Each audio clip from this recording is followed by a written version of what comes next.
So it's nice to meet you all, and thanks for inviting me along this evening. I'm going to be talking a little bit about social media, and Emma's provided some of the things that you wanted covering, but it's quite a big topic. So at any point, if you do have questions, feel free to put them in the chat because I've got a lot of information in here, but I want it to be as useful for you lot as possible. So if there are certain things you want to know, feel free to ask at any point. I'll keep an eye on that, and I can wiggle my way around and answer the questions that you need answering. Um, I mentioned at the start that I'm the communications officer at Avon Wildlife Trust. So I do the social media for Avon Wildlife Trust, and that's part of our job, but it's also communications wider. So newsletters, emails, magazines, responding to queries from the public and press and other media, things like that. So social media is part of what I do for my job. So hopefully I've got a bit of experience to share with you. So I'll try and share my screen. If you can just give a little thumbs up if you can see that. All good. So they're not the most exciting slides in the world, but hopefully the content is in there and that's where the value lies. So this is, quite a big topic and I'm going to cover quite a lot. So don't worry if you don't take it all in. Feel free to ask questions as we go. So Emma did tell me some of the things that you wanted to be covered. So some of the things, let me just see if I can move that. There we go. So I'm going to cover why you can use social media, why it's important to use it for some of your projects, the different platforms you can use, and why all the different features and things that those platforms have, and why you might want to use one social media platform over another, and the different benefits that they have. I'm going to talk to you a little bit about what sort of things you can post, how to make what you post engaging and valuable for your audience. Talk about the audience as well. So who might you be talking to on social media, who your project is for, and how that could be useful in finding out what to post. And other things I might cover as well. Hashtags, how to plan content, and there'll be kind of questions at the end. So that's what we'll be covering this evening. So starting off with why you should use social media. So now there's lots of reasons why you could use it. One of them is just the main one, I suppose, is just the access that you can have to people. So one stat I found while creating this was that apparently now 60% of the world's population is on social media in some form or other. And in conservation, we're trying to get people to change their behavior or raise awareness of certain issues. So therefore, it's a brilliant way to try and get access to these people, to inform them, educate them, inspire them, change their behavior. It's a great way to access all these people from all over the world. So no matter what your message is in your project, if you're trying to just engage people to plant more wildflowers on your street or encourage people to come on a litter pick, social media is really useful for that. So sharing your message, it's great for marketing as well. So if you want to sell events or courses, all sorts of reasons, recruitment, getting volunteers involved, campaigning, educating people, entertaining people, and also celebrating the success. So if your project has a lovely event, it's also great to say thank you and celebrate it as well. Also good for fundraising, any form of communication, basically, social media can be useful for that. And it's what I try and do at work is we try and do a mix of all these different things. So we try and just do some posts that might be nice and entertaining or educational. We'll do some posts that be like, can you give us some money? We'll do some that be like, do you want to come along to this event? So it's nice to do a mix of these different things to try and keep people engaged and don't feel like you're doing the same thing over and over again. So those are some reasons why I think your project could benefit from using social media. So what platforms could you use? How can you do some of that stuff I've just mentioned? So with social media, there's loads of different platforms. Some of these are logos here, and it seems like there's new stuff coming out all the time. And they all do similar stuff. They all might do stuff slightly differently.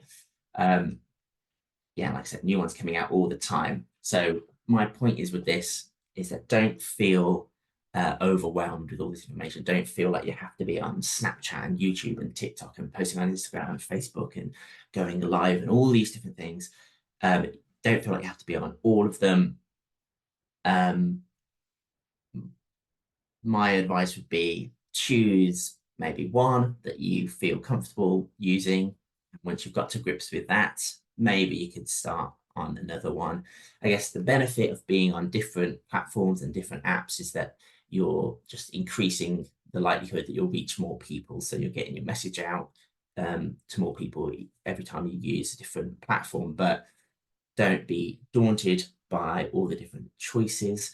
And also, you don't feel like you have to post different things on all these different platforms. You can post the same thing on Instagram and Facebook and LinkedIn, all these different platforms, which I'll go over in a moment.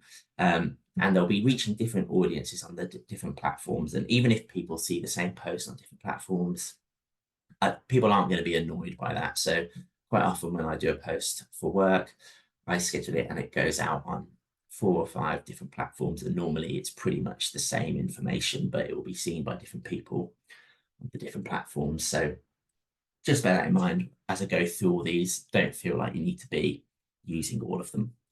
And there might be some that stand out. It might be like, oh, your project might really align with Facebook, or it might be better on Instagram. So have a little think as we go. So I'm going to go through some of them now. Maybe we can play a little game actually as I go through it. I'll show you the logo and you can say, do you know what social media platform this is? Starting off quite easy, I would think. Anyone know this one? Feel free to unmute yourself and shout it out. Facebook. Facebook, yes, well done. So Facebook has lots of different features that I still think are useful. Facebook's been around a long time now. I think people sometimes still overlook it, but it's brilliant for groups. So there are all sorts of Facebook groups that we use for work. So basically, no matter what you think of, there'll be a Facebook group for it.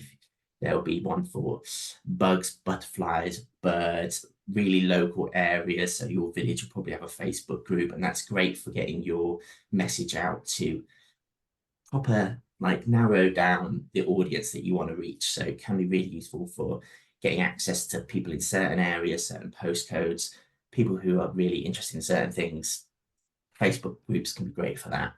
And you can also do events on Facebook, so advertising walks or get-togethers. Those are still some of the best features, I think, on Facebook. And you can post all sorts on there, photos, videos, you can do stories.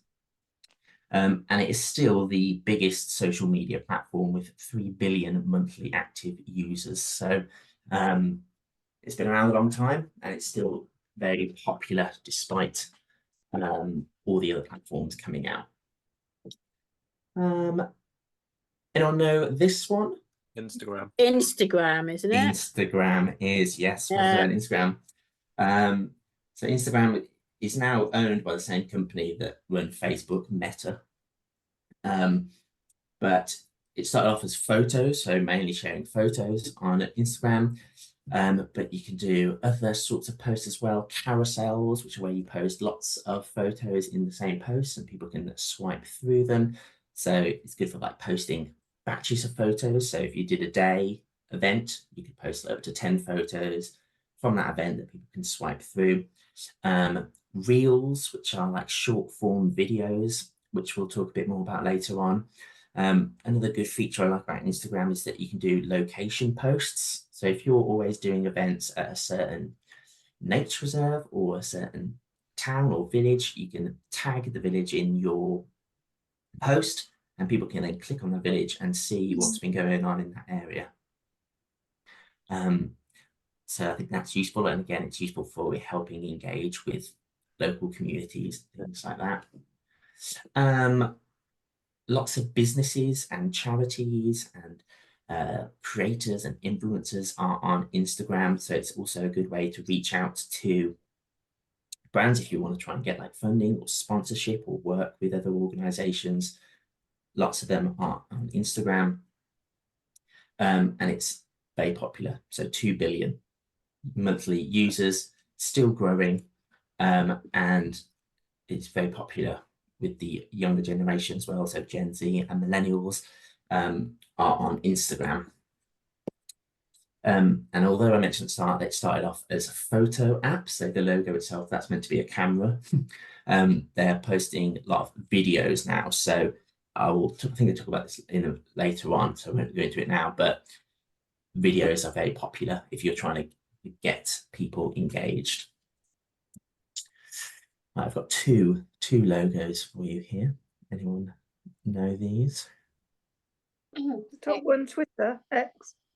Yeah, well done, Alison. This one here, if you can see my mouse, X, formerly Twitter. What about this one underneath? I don't know. What's that one? Some Threads thing, but I haven't really. I don't know what it is. Yeah, so this is called Threads. So I've put these two together because they're very similar. This Threads at the bottom is Meta, so Facebook and Instagram's version of Twitter. So they've made that fairly recently as a way to like compete with Elon Musk's Twitter.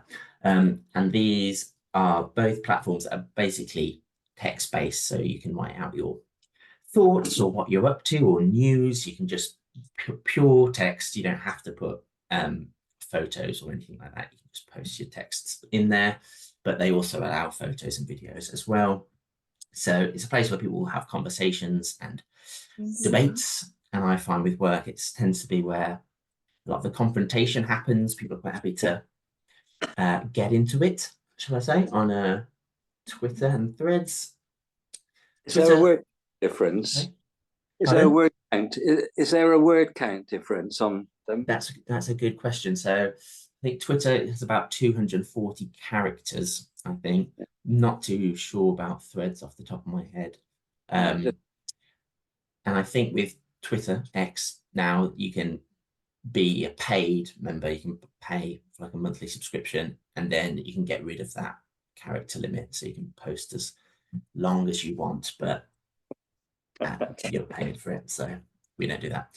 And you can post your first bit and then do a second bit underneath. So you can still write out essays if you wanted to, just in short little graphs. So yeah, Twitter is actually slowing down growth now. People tend to be leaving Twitter with the Elon Musk thing, since it's changed its name to X. What is interesting is that's mostly a male audience on Twitter as well, so 63% male. Just might be interesting for you to know. And Threads, it's brand new, but 130 million, so people are still going over there now as well. So that could be a good one if you want to try out posting on there. What about this logo here? TikTok. Yeah. Only ran yet. That is TikTok. So fairly new, very popular over lockdown and stuff with the younger generation, but this is a pretty much short form video app, Chinese based. I think it's in the news a lot at the moment. I think America are potentially thinking of banning TikTok, but very popular, 1.7 billion users. It's growing in number of users and the amount of time that people spend on the app. So this is crazy to me. So the average time spent on the app per user is almost an hour a day that people are spending on TikTok. So again, if you just think back to the start, if you're just trying to reach as many people as possible, get your message out, inspire action for nature, all that sort of stuff, loads of people are spending a load of time on TikTok. So it could be a good one to get into, although we're not doing it too much at the moment with work, but it's a tool with a lot of people on it. And it's very popular with the younger generation. So almost 80% of Gen Z in America are using TikTok. And it's very popular for trends, which I'll talk a little bit about later on.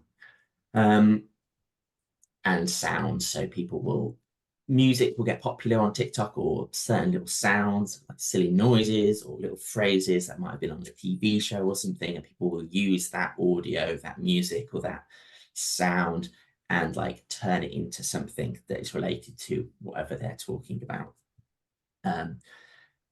If you've been on TikTok, you'll understand what I mean, but I'll talk a bit about that later on. What about this one here? This is YouTube. So, This is still social media. It's still sharing longer form videos. So people might tend to watch this on their laptops, but on their phones and tablets.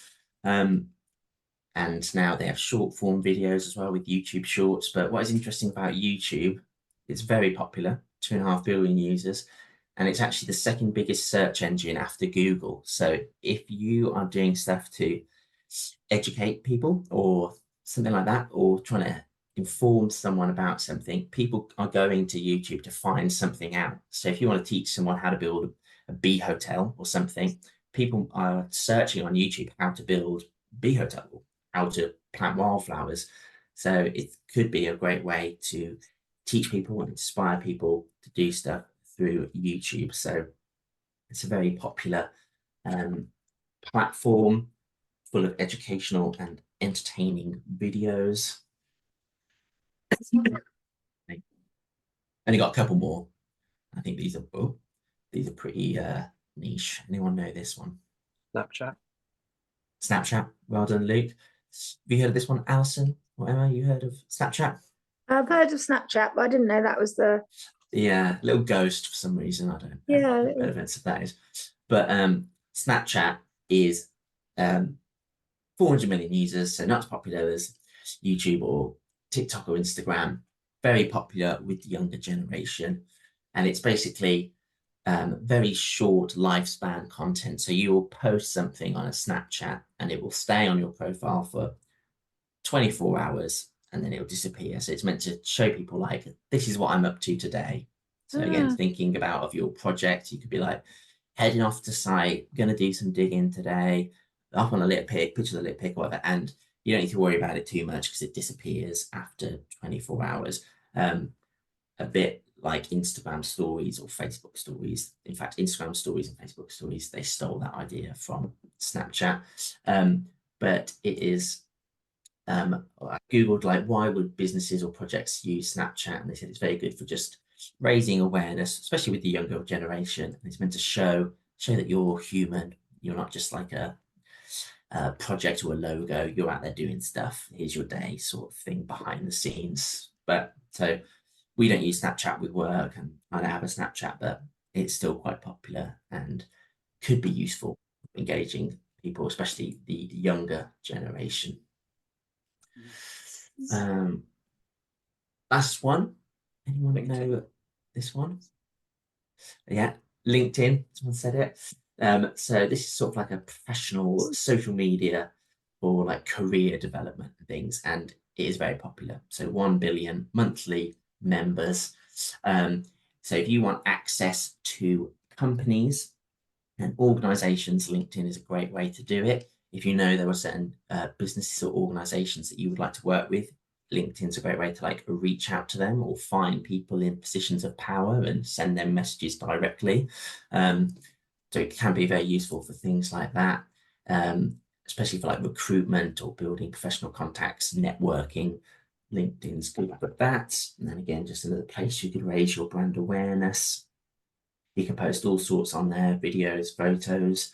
And I think I saw something recently that said apparently LinkedIn is actually one of the most positive social media platforms now. I think it's because everyone's like, I did this with work, or isn't this a nice thing I did for work? So people are sharing nice stuff rather than doom and gloom that you might see elsewhere. But it could just be a great place to go and learn about different industries and sectors by finding out about where people work and what they're up to. I mentioned about recruitment and employment. Okay, so those are some of the platforms that you can have a think about using. Remember, you don't need to use them all. Have a little play around with them, see what works for you. So before we get into talking about what to post on all these different platforms, one of the best things to do is like think about who your audience is going to be. So who are you going to be talking to on these apps? So there's, when you get social media, you start getting people following you, you can look at your insights or analytics, they call it, on the app, and this will tell you some demographics about your audience, like their age, where they're living, where they're from, what times of day they're on the app, and this can all inform things. So if you can see that your audience is slightly older, that might affect how you want to talk to them, what language you want to use, and things like when are they on social media. So you'll get these graphs that will show you that most people are online after they get home from work at 6 o'clock or something. So then you can be like, right, if I post something at 6 o'clock, I know a lot of people are going to be on and they're more likely to see my post. So that could be really useful. I've mentioned that and that.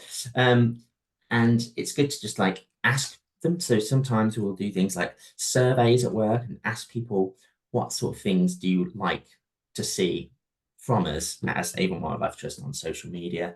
And then you just, that information is going to ensure that you are posting good stuff. If they came back and said, oh, we like it when you teach us about local wildlife, we're then going to do more of that. And if they say, we don't like it when you keep sharing petitions or keep just asking us to come to events, it can inform what you want to post. So there are things you can do as well. So in some social media platforms, in Instagram, you can do polls, you can get people to vote on things. So this is all just meant to help you get to know who your audience is and what they might want from your project. And if you have things like email lists as well, you can email them, ask them what sort of posts you would like. So that's knowing your audience, and then think about what to post. So there are some things on social media that will always do well. People post pictures of their food, cute animals, gorgeous sunsets, guaranteed to get the likes in if you can post cute wildlife with bonus points if it's in front of a nice sunset. But this will depend on your project and what your project is. So thinking about your project, what are you trying to achieve? So if you're trying to get people planting wildflowers, that's gonna decide what you're going to post and what you're going to talk about. And again, who your audience is. If you want to just engage your local community, people on your street, people in your postcode, that will then impact what you're going to post. But also it's meant to be enjoyable for you and enjoyable for your viewer. So think about, what do you enjoy? What do you enjoy looking at on social media, and trying to apply that to your content and into your posts. Because if you're enjoying it, other people are going to enjoy it when they're looking at it as well. So I think one great thing to do is just share what you're up to. So if you're coming to a session like this, or you're going to one of those bio blitzes on the weekend, or you've learned something today, or you're doing an event, take photos of it and post it online, because people are going to be interested about it. They want to find out what you're up to. So share what you're doing as a project on social media. It's great if you can provide value to your audience. So say if you had an event, you could share, we did this event today, and that would be nice. People might like that and say, it's nice to know what you're up to. But if you can say, we had this event today and we learned this, and this is how you can do it at home, and this is some of the points that we've learned, then it's valuable to the person, and they might do stuff like save that post to come back to it later, or share it with a friend. And that engagement is going to mean that it starts getting boosted out wider to more people. And then your message and your project is getting out more. We're sharing our knowledge about how to look after wildlife, and it's all going to make a difference and help. So providing value to your audience is really useful, and that value could be educational, it could be just entertaining, it could just be feel good. So there's all sorts of different ways you can provide value to your audience. Like I said there, you can entertain, inform, educate, inspire, all the stuff you could try and do with your posts. But also it's good just to let people get to know you a bit better. So if you've got volunteers or certain people that are involved with your project, help your audience get to know you a little bit better. You could be like, this is Debbie, she's been volunteering with us for a year, these what she likes. And then next time there's a post with Debbie in it, people just feel a bit more connected to it because they feel like they know you and the project a bit better. So these are just some ideas. This might not be relevant for everyone's project, but and some of the things you could do as well, it's like behind the scenes. So like I mentioned earlier, with like Snapchat or Instagram stories, they're great show a little behind the scenes. So if you're preparing for an event, or you're setting something up, or you're putting in some research or something, sharing that like sort of behind the scenes stuff with your audience is a great way for them to feel like they're getting to know you a bit better and connecting with you and your project. So there's some ideas, but as I mentioned earlier, a lot of these social media apps now are really pushing video content. So I notice now with work, if I post a picture of a bird, it might get shown to 100 people. If I show a video of a bird singing, which I did recently on our Facebook page, and it got shown to like 100,000 people, and we got 20,000 likes, which is like the most liked Facebook post probably in Avon Wildlife Trust history, just because it was a video of a robin singing, and people are just seem to be engaging with that content more, and these algorithms know that, so they are pushing the video content out to more people. So things like TikTok, Instagram Reels, Facebook have Reels now, YouTube have recently introduced these YouTube Shorts.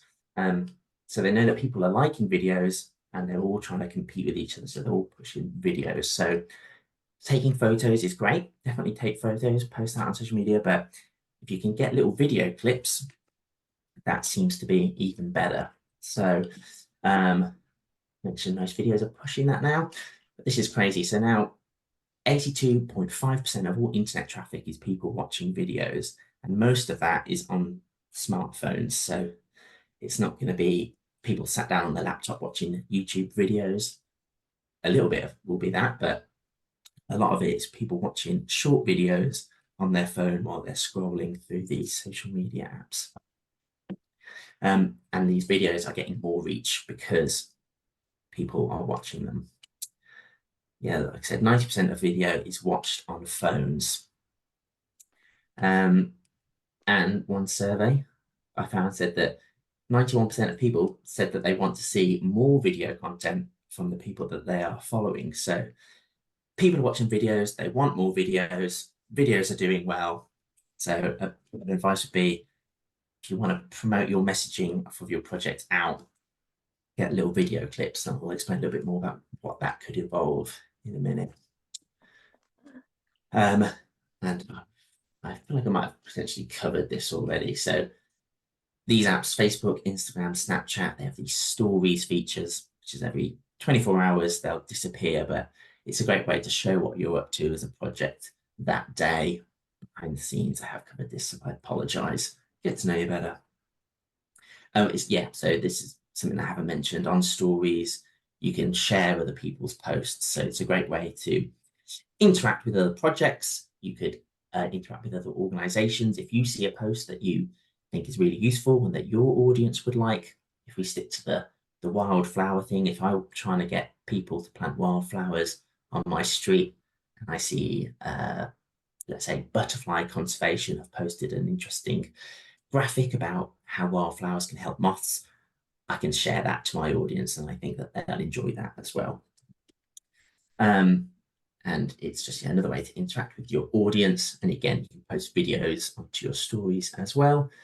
And you can also do nice interactive stuff on stories, like ask your audience questions, do little quizzes, polls, fun little games. Just, again, nice ways for them to get to know you through stories. Okay, so thinking about videos, and again, what you make videos of will vary depending on, again, what you're trying to achieve as a project, what your aims are, and things like that. But if you remember that stat that said 90% of videos are watched on people's phones, because of that, it's best to film videos for social media with your phone vertically like this, because people are holding their phone that way, and that's how they watch videos. Which I think is a little bit counterintuitive, because when you watch videos, say on your TV or on your laptop screen, they're horizontal, but 90% of videos are watched on their phone. So it's best to film them this way. And this is the aspect ratio, 16 of a phone screen. So 16 centimeters, 16 units up to 9 across. So it's just a little bit of information. If you're like editing video, photos, saying you're going to put them in like a slideshow in a video, that's like the aspect ratio that you would crop your photo to be in a video. So yeah, with that portrait mode. So my advice would be, when you're doing stuff as a project on events, just get into the habit of filming little clips. So it could be someone planting a bulb, it could be where you are, what you're up to, who's there. Just get into the habit of like filming little clips, and then you can trim them all together into a lovely little video to post on social media. But it's just getting the clips that can be tricky. So yeah, it could be a nice sunset, what you're up to, loads of little stuff that you can edit together. So try and get in the habit of that.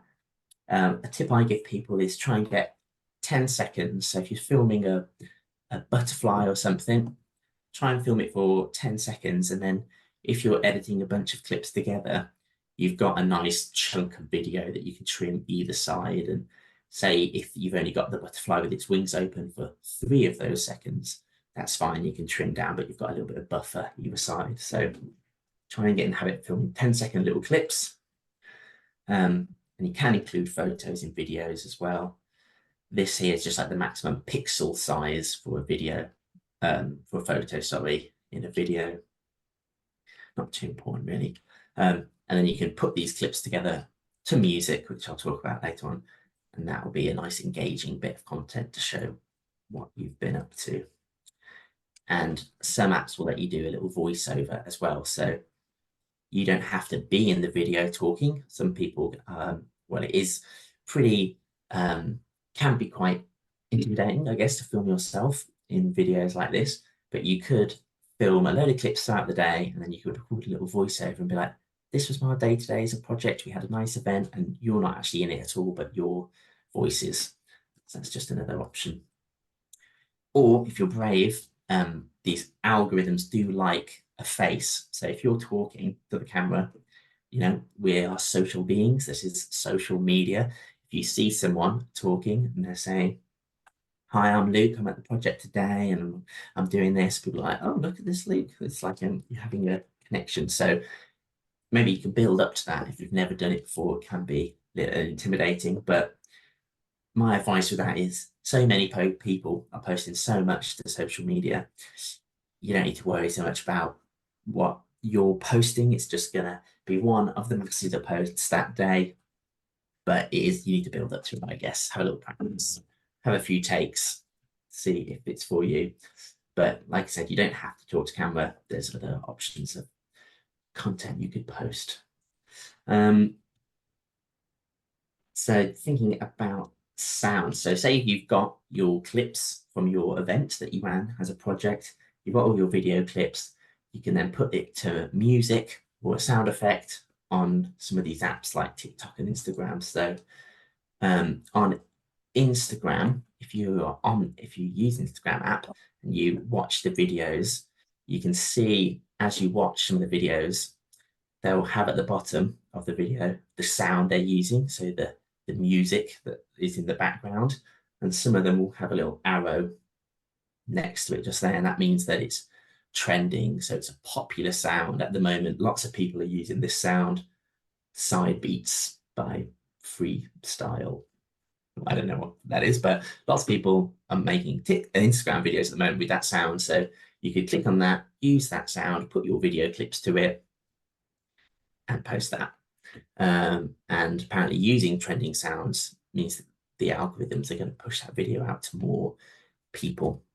And on George, TikTok. Quick question about trending sounds. Is there a way that you can search for trending sounds and see that in like a list, or do you just have to follow and see where they are? It's a good question. So I think if your Instagram account is like registered as like a business or a creator or something like that, there's an option for finding trending sounds in like creator tools. But also, if this was my phone screen here, I could click the arrow on there, and I think that then brings up a list of trending sounds, and you can see like the top 25. So you can see what the top trending sound is in the world, and that will probably be trending for quite a long time. but there'll be a list of 25, and towards the bottom of that list, those will change quite often. And you can also see how many videos have been posted to that sound. So if it's a super popular song, like Beyonce or something, that will probably have tens of thousands of videos posted to it. But if you can find a sound that's trending, it's only got a few hundred videos posted to it. Apparently that's meant to be a bit better, a bit more likely to be shared if you use a trending sound that's not quite as oversaturated as, say, Beyonce. This is TikTok, this little screenshot underneath, and it's pretty much the same. So you can see this little, someone's used the Lion King here, and this little spinning circle in the bottom right of your screen is the sound that that video is using. So you can click on that and use the sound there, or you can see how other people are using that sound. But I think it's harder to find them on TikTok. You sort of just have to have a little flick through. You'll see that probably as you go through, you'll notice that some music is very popular at the moment, and lots of places are using that sound. So that's just some ideas on how you can use music in the background. You don't have to use trending sounds at all. If you've made a video and you know this would go really well with your favorite song, you can use that by all means. And sort of wrapping up a little bit now, but how to make your posts engaging. So you want people to engage with your posts, so you get seen by more people and you get your message out there, and it helps you achieve your goals as a project. So think about that people now have short attention spans. I think people are even referring to it now as TikTok brain. So people are flicking through these apps like this, and if you don't get their attention straight away, you've lost them. So there's lots of posts out there. You're competing with all these different things. You're competing with Netflix and Disney Plus and all this social media, and you're trying to cut through all that noise to get your message out there. So you sort of have to grab them quite quickly. So this is known as the hook. So you can put this at the start of your videos to try and hook people in, hence the goldfish. You're trying to grab them out of that scroll and watch your video, or you want to, it doesn't have to be on a video, it could be a photo as well. You want it to stand out in some way that people stop and look at it and read the message. So have a think about what that could be. And if you're scrolling social media, next time you're having a little scroll or looking through, you can just do like, almost do it as like a researcher, like have a little flick through and see what people are doing, and you might notice some common things that are happening or that might grab your attention. So this is a good one, I think, for projects. You could be like, come with me to build a bug hotel, and people are like, oh, okay, I will. Where are you going? What are you up to? So come with me is a popular one. Or this is an interesting one, like a stat to start off. So you could be like 97% of did you know 97% of wildflower meadows have been lost? And people are like, oh, I didn't know that. And then you've got them, and you can then get into your video. So starting off with the stat, or you could be like, yeah, 1 in 10 people are still making this mistake when they plant wildflowers. Some examples. Apparently, putting the word "you" in the title is meant to be very powerful psychologically at grabbing people's attention. So like, you won't believe what we've done today. And you'd be like, who, me? Me? I won't believe? I'm now watching the video. Or like, here's how, again, so that using "you" again, here's how you can help butterflies in your garden, or something like that. So these are some examples. And again, so like I mentioned about trying to get in the habit of filming little clips, it's good to hold people's attention if you can cut to a different clip every few seconds, every 3 or 4 seconds. So instead of having one long clip of a butterfly flying around the flowers, you could have that for a few seconds, cut to the bee hotel that you've made, cut to a scene of where you are. Just to try and help with that TikTok brain, so people aren't going to get bored with that one clip and scroll on. or you can zoom in slightly on your videos. So that's another way. Apparently, if you watch YouTube videos, you'll see people on YouTube do this a lot. They'll be this close to the camera, and then they'll be zooming in like this, and they'll be zooming in like that. And that's meant to just keep people engaged by constantly changing what's on the screen. So these are just some software, some like apps and websites that you can use to help you create some engaging social media posts. So CapCut is one that I use that's good for helping you make videos. So you can upload your video clips in there, trim them down. It's got all sorts of nice features, effects and stickers and text and animations to make it engaging. And it's free with a paid version, but the free version still has absolutely loads of stuff in there, and you can use it on your phone or on your computer. And I find it's easier to edit stuff on your computer than on your phone. The phone can be a little bit fiddly if you're trying to zoom in with your fingers and your thumbs. So if you can maybe film stuff on your phone, get it onto your computer, and you could use CapCut to edit your videos and photos on there. And then this one underneath is called Canva. I use this all the time with work, and it is a free graphic design tool. So again, you can make all sorts of nice pictures and things on a Canva. It's super easy to use, and it has a free version and a paid for version. And I think you might actually have to pay for a year for Canva, but if you're a registered charity, you actually get it for free. But there's all sorts of like photos and videos, like a library of different stuff on Canva that you can use. So you don't even need to film or photograph your own stuff. It's on there, and there's all sorts of like illustrations and nice fonts and colors and shapes and things that you can use to make funky photos to share on social media. So I definitely recommend looking at those. Hashtags is something I think you mentioned, Emma, that you would quite like to learn about.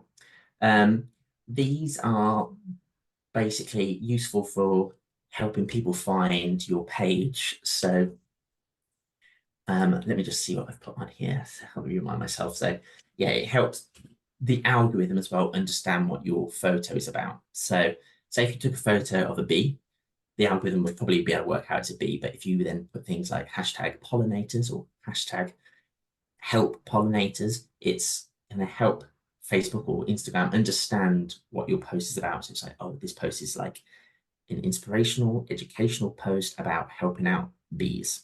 So you can use it to help people and the algorithm understand your posts.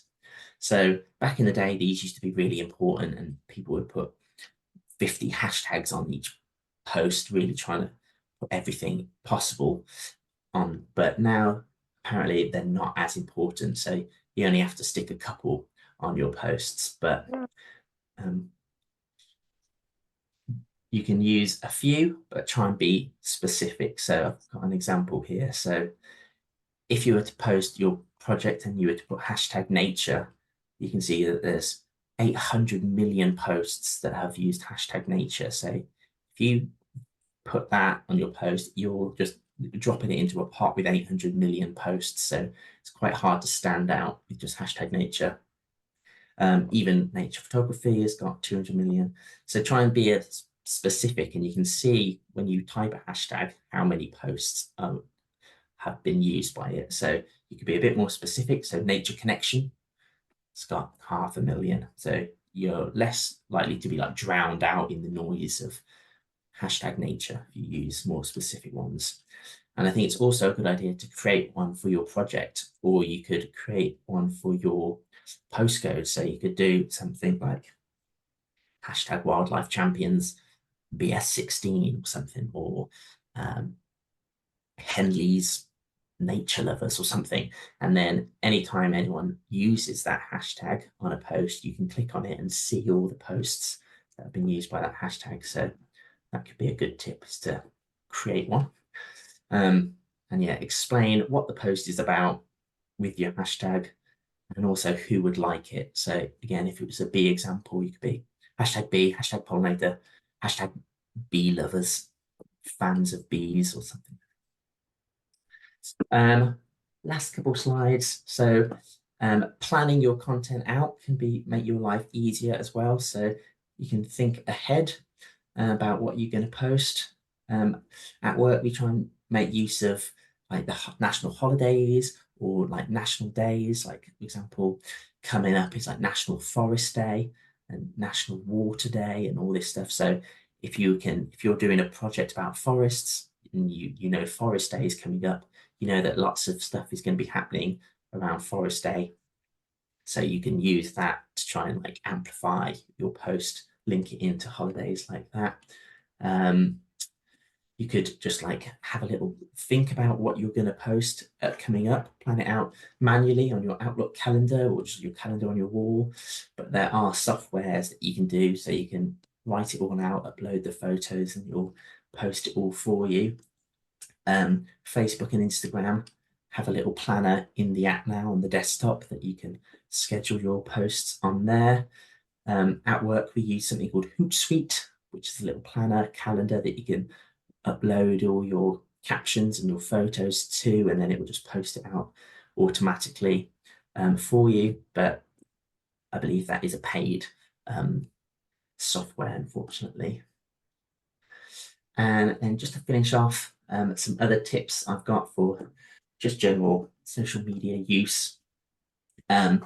So social media is being about social. It's meant to be about connecting with other people. So if you're using it, get on there, have a little explore, find people that are doing similar stuff to you, that are trying to achieve the same stuff. So follow the other wildlife champions, message other people, be like, oh, I love that post. How have you done that? Or you can learn a lot from other people, and that's all going to help, again, connect with other people. That's what it's all about. But it's also going to teach the algorithms that you're a real person who cares about this stuff, and that's just going to help link you up with other accounts that think you're nice. So engage with other people, build relationships on the app. Try and post often if you can. Doesn't have to be all the time, but again, these social media apps, they want people to be on them for ad revenue and all sorts of things like that, and they're going to like it if you post often, and they might reward you by posting often by sharing your posts wider. So try and be consistent if you can. Post a couple times a week and stick to that if that's something you think you could do. Trying to make it easy for yourself as possible. So whatever that might mean. So take photos and just think about how I can post that, whether that's just straight from my phone or plan things out. Try not to get like bogged down by like, oh, I haven't posted today, or I haven't done this. Try and like, yeah, it's meant to be fun and enjoyable. And yeah, try and learn as you go. So if you've posted a few things, have a look back every now and then and be like, which posts did well? Be like, oh, people really seem to like this one where I talked about like hotels, or I taught them this thing. And then that might help teach you why that post did well. Try and replicate that and get feedback that way.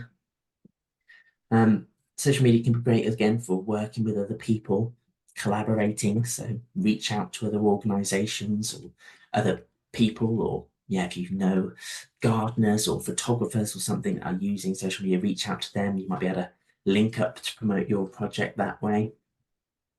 And ultimately, try and enjoy it, try and have fun. It can be quite a creative thing, sharing stuff, building photos and graphics, and yeah, try and enjoy it.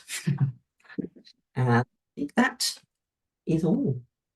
So if anyone does have any questions, I'll stop sharing. Well, thank you, George. That was really, really great. Really, really helpful. I learned a lot from that, and I hope you guys did too. Yeah. Are there any specifics that you guys want to delve into with what George spoke about? I think I think oh, sorry, Emma. yeah. All I was going to say is, I know that there's a method of linking things like Facebook and Instagram together. but I don't know how you would do that. I don't think this is the right venue, but there is a way, like you said, that you can post to one and it automatically links to your other social Yeah. media things as Yeah. well, which would obviously, if it's something informative that you know those 3 social media audiences would like, you could do that. Yes. So it's just knowing how to do that. Yeah, so you can definitely do that with Facebook and Instagram because they are now joined by the same company. Mhm. So what I'm not sure exactly about how each No, how-to that's steps, but fine. yeah, Yeah. I know I have done it though. So what I could do is I could have a little look and I could send the information to Emma and she might be able to pass it on to you. But you can definitely do that, and that I would recommend that. So you don't have to copy and paste or write it out Yes. again to post. Yeah. So it's good to do that. And then if you do ever use like for work, we use Hootsuite, the scheduling, and then you can add your accounts in and it does it automatically. But like I said, that is paid for, unfortunately. But yeah, I'll create a little how-to for you, Emma, about how to link your Facebook and your Instagram up, and I'll share that. Yeah, It is that'd worth be doing good. it. Yeah. And have you ever come, I follow, sometimes I've specifically only followed or opened a social media account to follow one person because Yeah. they're not on my normal social media thing. Do you ever find that you have to maybe go to more and more different social media apps to actually get the widest thing? I've got Yeah, 2 questions. so You I know what I think mean? I do know what you mean. Yeah, I know like some people just love Twitter and will just be using that. Other people will use Instagram, Facebook. So I guess if that you know that there's a person that you will get a lot of information from, a lot of value from, you might have to Yeah. find out where they are. I guess that is a benefit if you're as a project to therefore spread yourself out and Yeah. be on all the different ones. But like I said, I think it's better to post regularly on ones that you like and enjoy rather than have loads of social media accounts on Yeah. different platforms but not post on them Yeah. because you've got too much and you're spreading yourself too thin. Yeah. Yeah, I was surprised, but I follow Greta Thunberg, but she's not Oh, on yeah. Facebook. She's only Okay. on Twitter. You Oh, know, as far as I know, I haven't looked at TikTok or anything like yeah. that. But it's like she's only on that, so that's the Oh, only way I could follow her. So I just thought that was interesting. She chose one, and she's following you to the letter. That's yeah. all I'm using. You know, I'm Yeah. not going to go on the others. So Yeah. yeah, interesting.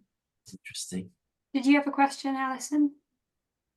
Well, yeah, I think it's a really stupid question, but I've never really understood how people see what you post. So I know that the hashtags used to point you in the direction of like-minded people or whatever. But if that doesn't count as much, is it done through like algorithms, or is it the people you follow who will find you? I don't quite. Yeah. So You can just can you tell me in a sentence? It's yeah. probably quite complicated. It'll be Or I not. guess if people are following you, then they'll more likely to see your post. And if they like it and start sharing it, it will show the algorithm that it's like a valuable post, and that will then start People sharing like it out wider. Yeah. Also, I guess they will just know. They might know a bit about you as a user, that you like flowers and puppies or something. So if someone then you're not following posts a picture of a cute dog in flowers, it might show it to you because it thinks you'll like it, if that makes sense. Who's doing that though? The algorithm? Yeah. Okay. The clever robots. There's also, I think the algorithm is quite sneaky. I only found this out recently from the boys in Bristol, the ones who do photography and filming. So they have quite a large audience, and they noticed that their stories weren't being seen by everyone they follow. And it's because a lot of these apps want you to pay to like boost your post. So if you pay and click boost, then it will open it up potentially to say you have thousands of followers. But if you don't click boost, then it will show it to a subsection. So it's quite sneaky in that way that you think you're sharing it to everyone you follow. But I think that only applies when you get to bigger numbers. But still, I was quite surprised to know that. Yeah. Is that all to do with things like social media? Well, social media and media in general. Like there was nothing on the BBC News about any of those farm protests taking place in London the other week. You know, with all the tractors turning up with the farmers, and there was nothing on BBC News at all about it. And I kept thinking, it's almost like that. You know, where propaganda comes in. You know, we'll only tell you what we want to tell you, not what you want to hear. So, yeah. So is social media going down that route as well? I'm not 100% sure. I know they'll do stuff like if you post on Instagram and you start mentioning TikTok or a competitor of Instagram, they are gonna not share that as much because they want you to stay on Instagram. So, for example, when if you download a video off TikTok, it will put a little TikTok watermark on your video, and then apparently, if you post that on Instagram, it's like, hang on, you made this video on TikTok, we don't want to show it to things like that. I think will happen, and I guess there are probably things that they might censor to protect people if they think your video has something in it untoward that might squash it as well. I think, well, this is maybe a slightly too political comment to make, but I'm going to make it anyway, is that I think a lot of the media organisations that dominate what we see are very right-wing controlled. So they are only showing us a lot of right-wing news and don't feature a lot of the left. So just as an example, at the moment with what's going on in Gaza with the Israel and Palestine conflict, people who are posting a lot about Palestine, they're getting their stories and content censored and not shown to lots of people because the apps or the algorithm or whoever it is doesn't think it's a good idea for people to be seen. Something like that is what I mean by it getting political. Yeah, and I don't like Twitter now. I used to love Twitter because it can be very funny. People are so clever at what they put on, but since Elon Musk has got hold of it, it's just kind of changed it really, and I feel very ambivalent about it. Yeah, and I haven't really signed on properly with the whole X thing. So yeah, it's a tricky one, isn't it? You know, how you how you can keep your kind of ethical head up. You know, and I find that Twitter and some of the social media you can get on it, and it is quite a lot of doom and gloom, and it'll be the outrage stuff that's shared. And I think there's stuff on YouTube that apparently if you put the words like destroy or hate or like revenge or anger in the title, they do better, because whether that's like the human condition that we are more interested or want to be more aware of the angry and dangerous stuff. But that's not very nice as for a user to think about, that all the stuff that we're watching is potentially pushing us towards the stuff that's going to outrage us the most. I don't like that thought. That's why we need more posts about wildflowers and bees and promoting community action and stuff like that. Have a nature one, shouldn't we? Are there any data protection issues that arise because of the different kind of media formats within them?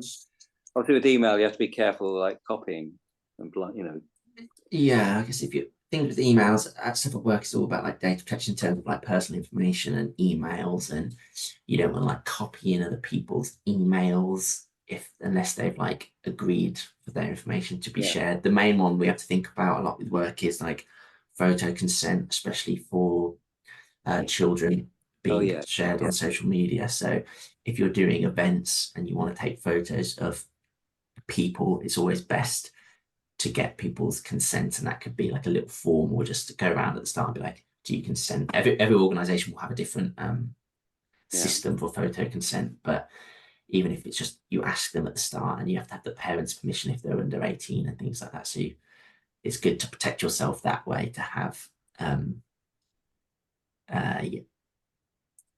photo consent. And even if they change their mind, they can just ask you to take it down, and you just have to take it down. But it's worth being aware of that. And also, I don't know if this comes under data protection or animal protection, but something I realized recently, so if you're posting a picture with a location attached to it, certain animals could be at risk of that. It more applies, say, in Africa, if you're taking pictures of elephants or rhinos, it can actually be quite a risk if you post a specific location, because then it's a target for poachers. Yeah. But in the UK, if you were posting a badger set, for example, with an actual live location, there are some people who might use that information in the wrong way. So the location and geotags on images and videos can be something to be aware of as well. It's a Yeah, good point. yeah, definitely. I know in like the monitoring apps, badger sets, they all record it secretively, the exact location. But if you were to click on the map, it will be like somewhere in this kilometre radius to try and keep it a bit more protected. Yeah. So, Lots to think about. Yeah, I know some of the wildlife groups on Facebook are very protective and secretive about where things are specifically, and they'll deliberately ask you not to describe it too much or not to put a pin and that. Mm. So they've had other people, I suppose, might just get in the groups and use it in the wrong way. Yeah. I suppose reference politically, you've got to ask who owns it and what are they likely to use it for. Yeah, and if there's any specific things that you guys think of that you'd like to know how to do on social media, we could always create like a how-to guide. So like Alison, you asked me to say about Eventbrite. So I'm going to do a little how-to guide of like how to set up an Eventbrite and how to post on it. So if there's anything you want to know how to do on any of these platforms, we can always put together a little how-to guide if you have anything specific. Okay, that's great. Thank you. And if you do start using social media for your projects and things, like we're happy to use the Avon Wildlife Trust platform and account to share your posts and promote what you're up to as wildlife champions. So either tag us or send us a little email. I might one called communications@avonwildlifetrust.org.uk. So you can always get in contact with me there, and I'm happy to promote what you are up to and celebrate what you're doing as champions. So Oh, great. Sure, that's great. Yeah. Yeah. Yeah, brilliant. We've gone past 7, but thank you so much for joining this evening, and thank you, George. That was fantastic. This has been recorded, so when I do eventually get around to editing, I'm very, very sorry. I know I'm very behind on giving you ones that have happened before, but I will edit those and they will go on the website. So yeah, That's great. thank you very much. lovely. Yeah, Okay, thank Thanks, you. everybody. Cheers, Thank everyone. you, Thank George. you very much, George. No problem. Nice Yeah. to see you all. See you later.